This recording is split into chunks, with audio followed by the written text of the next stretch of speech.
It is really hard to know what you want your legacy to be. What are the treasures that you value the most?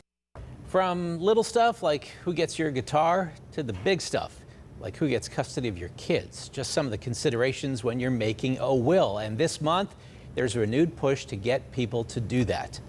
KDKA consumer investigator Meghan Schiller joins us live now to explain why we're talking about this now. Meghan. Christine and Ken, it is uncomfortable for a lot of us, but we are all going to die unless someone thinks of something fast, okay? August is Make a Will Month, and 2 out of 3 Americans don't have an estate plan. So if you're 18 years or older, these tips are for you.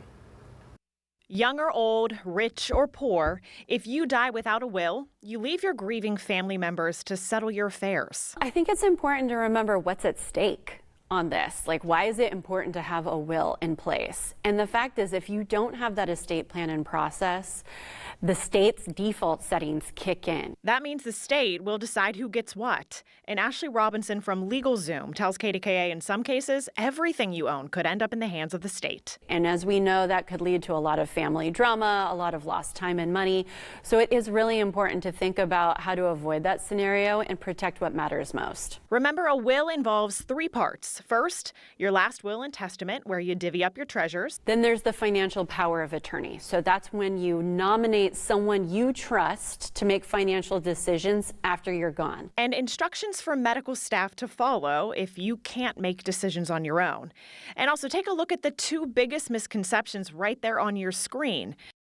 Think they don't need it, or people think that they cost a lot of money. The first one is people think they don't need it. They think they're too young or there's not enough money in the bank account that makes sense to put together a will. The second misconception that people have is they think that it costs a fortune to get a will in place. And that's also simply not true.